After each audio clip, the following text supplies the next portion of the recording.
We are delighted that Commissioner MacAllister is able to join us.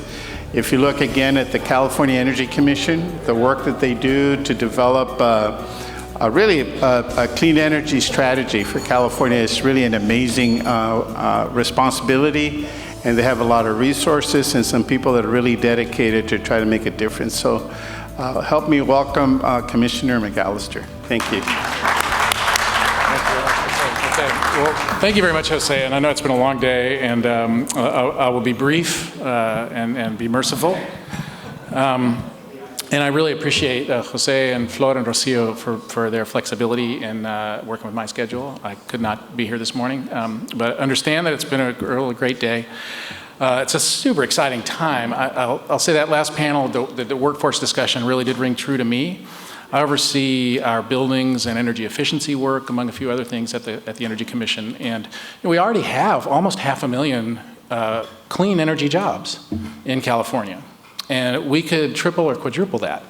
Can you imagine 2 million clean energy jobs, including the ones that are generated by hydrogen, the hydrogen work, and scaling up that infrastructure and really building out the future of California? The fact is, many of those jobs they do look like traditional construction jobs because that's what they are. And I think that last panel, I think, dug into that really well. And, but with a twist, right, with sort of a modern adders to those, to the already really deep skill set that our workforce has in the state. So I think that's really important to sort of carry that vision forward. We're starting from a really strong base. Quería también recalcar que la comisión es bilingüe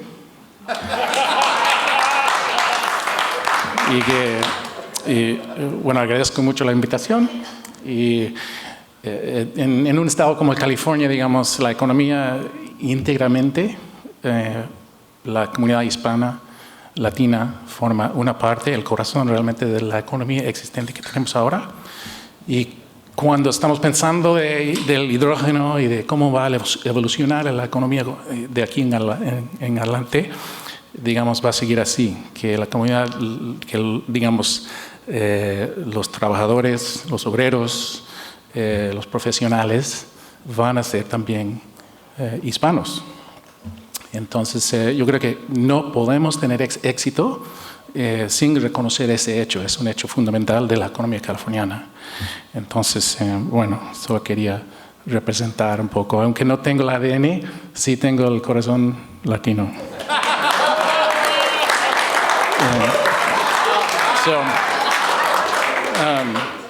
So there are so many benefits. I mean, I know you've all talked about arches throughout the course of the day, and you know, the Energy Commission is very, very aligned. You know, starting with the ports and the power sector and heavy-duty transportation, and then moving into the heavy industry, maritime and aviation, and really expanding based on that success. That's a strategy that I think has a lot of is very strongly rooted in the reality of the state and our needs going forward. And then you know, scaling from where we are, you know, 2030.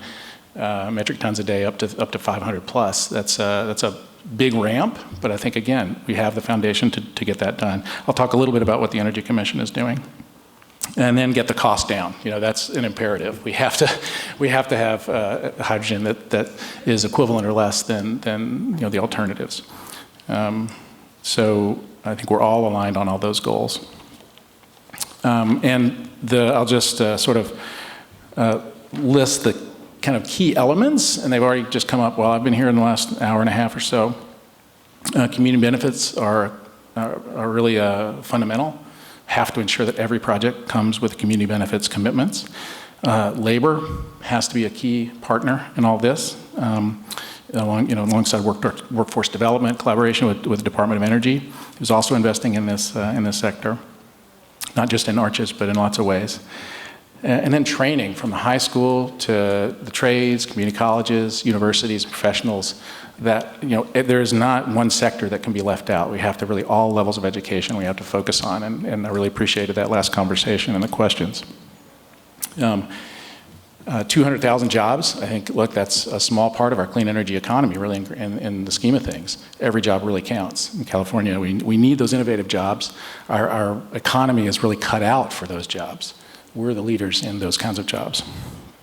So the CEC is just really aligned with all of the ARCH's goals and the activity, and contributing in the way that we can as the state's energy policy and planning agency.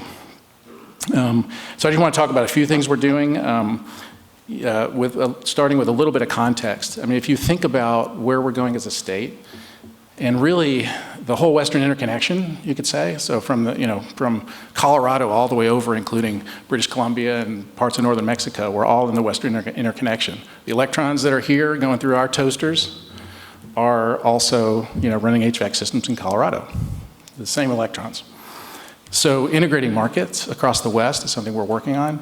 Integrating sort of planning, transmission planning, different kinds of diversity of supply so that we have access to geographic diversity, which is really important as we move fully to renewables. And hydrogen it really complements that in a very organic way. I know it's carbon-free, but I'll use the word organic, sorry. Whoever studied chemistry, I guess, anyway.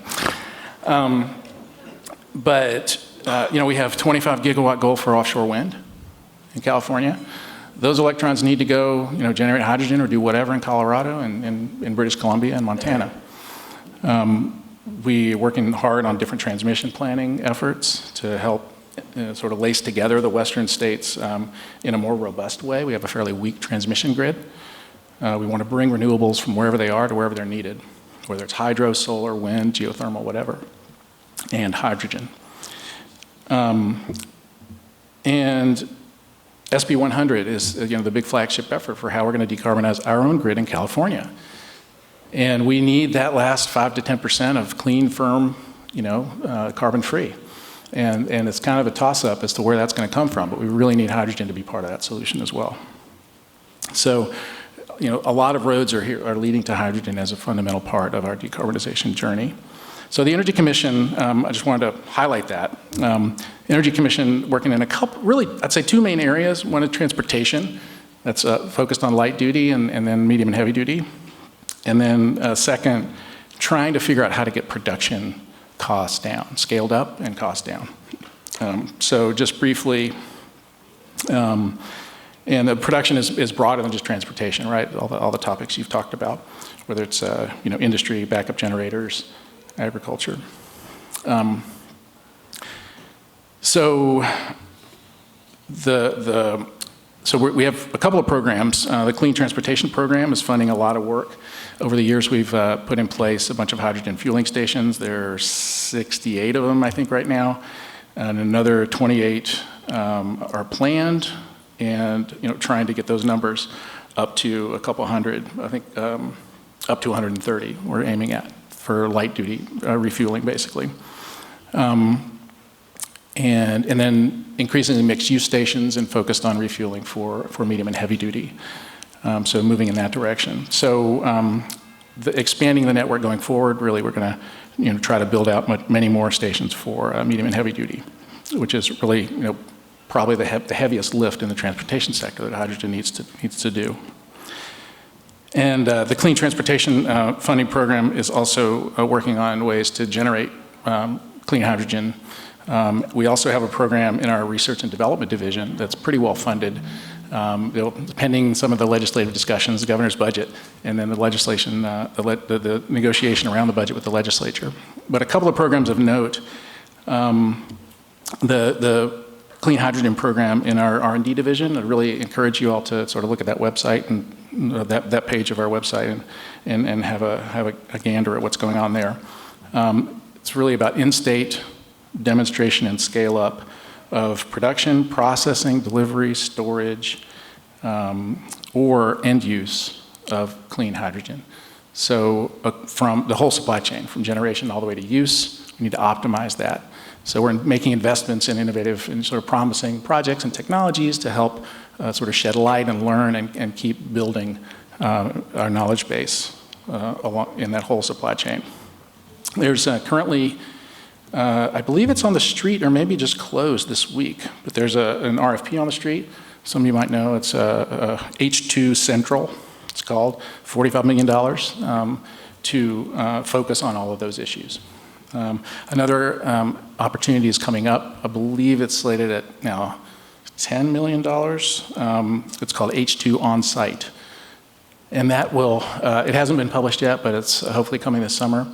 And that'll be looking at local community scale production, storage, and use. So altogether, sort of integrated, more distributed hydrogen systems. So, you know, a bunch of other issues we're investing in. The requirements for both of these they're based on AB 209, so they have to use water as the hydrogen source, and they have to use renewables as the energy source to create the hydrogen. So, you know, largely that's going to be electrolytic, but not necessarily only electrolytic. We need to work on lots of different issues. We're funding on to reduce leakage of hydrogen from the grid, sort of looking at what that problem looks like, seeing how big it is and how to fix it. And different ways to get emissions down that's a condition of the program too, as it has to result in lower emissions. And there's also an equity focus. So trying to really, incorporate all these elements that you've been talking about all day, that not just getting our hydrogen economy built and scaled, but also getting it, doing so in the right way. That's clean, focused on clean, and focused on involving inclusion and workforce, really addressing those potential, those historical blind spots, really make sure that they don't occur in this part of our economy. So really, I want to just, I know I'm the last person standing here between you and your families, so you know, don't want to get in the way of that stampede, but really want to appreciate just all of the work that you're all doing. You know, we're all on the team. I really look around the room, and you know, we all have our different hats that we wear and our different advocacy, you know, points that we make, but we're all on the California team. And California, a lot of people across the world are looking at California. Some of them want us to fail. Most of them want us to succeed, and they want to follow our footsteps. But I know we can do it. We're making every day, we're making progress. I mean, the amount of youthful energy that's coming into this space is really heartening. I think in the electric sector, we've had this kind of long sort of atrophy of our workforce. Like, it's hard to get new power engineers into our power plants and into our utilities. But that seems to be turning around as you know, more and more people understand how big of a problem climate change is, how big of a challenge, and the youth of California really get it. I have two kids that are in the midst of their education, and I mean, I feel like I'm doing my part, but they're like, "You're not doing enough, Dad," you know, and that's a good thing. That's a good problem to have. So that means that they get it. They're gonna push us to do better, and then they're gonna jump into our shoes. So I'm optimistic, actually. As I get older, I get actually sort of less depressed. I get more optimistic. So hopefully all of you can say that as well. But I really have faith in our California ingenuity and the fact that we are big enough to bring significant resources to these challenges, and have no doubt that we're going to succeed here. So really thanks for convening what I understand has been a wonderful day, and really looking forward to building on it. Thanks, Jose. Thanks, everyone.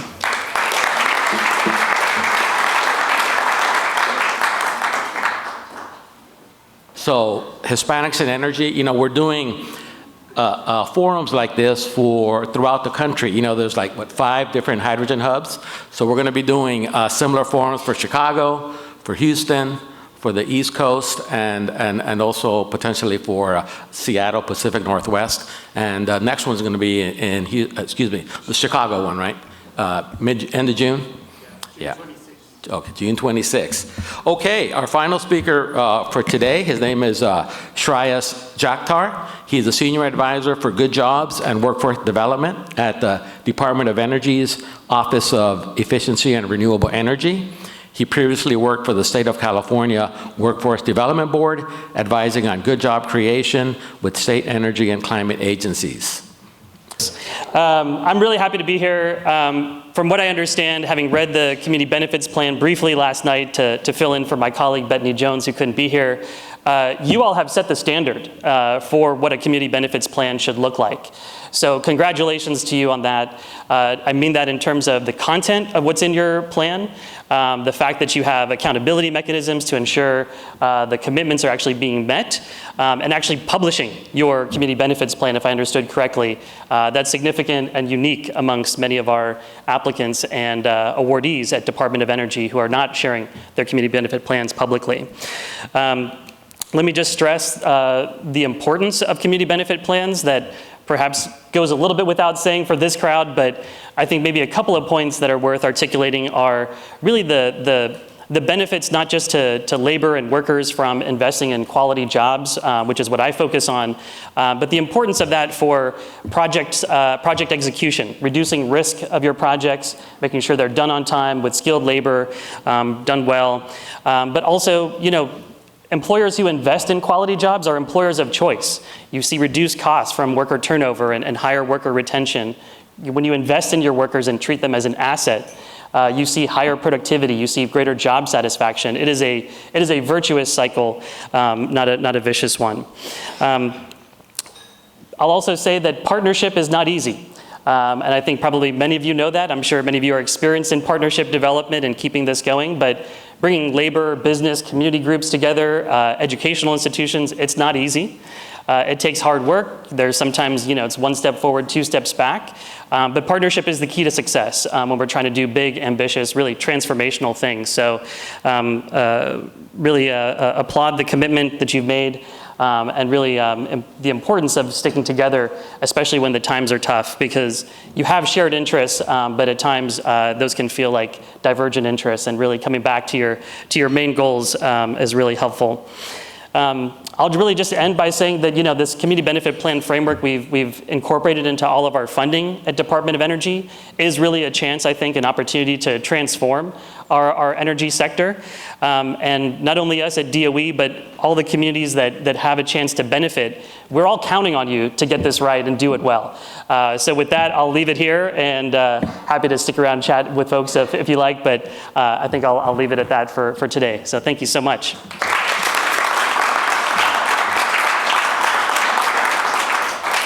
Okay, thank you for your long attention. I want to bring up Susie Wong and Jose Perez for final thoughts.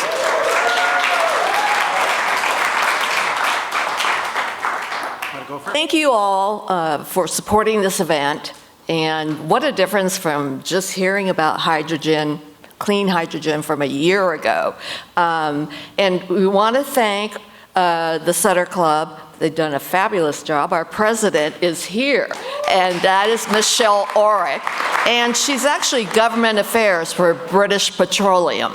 So it's kind of appropriate she's here. So I'm going to hand it over to Jose, and you will go ahead. Bring close. All right. Yeah. Well, earlier I tried to get some of our team members so you can see who's behind all of this, and I asked for Flor and Rocio, and perhaps they're here now. So ladies, can you please come up? We take all the glory, we get a chance to talk, we get FaceTime, but ladies, come on up here. But they're the ones that do all the work, and so, and I'm not kidding you, it's a tag team, and they are on it.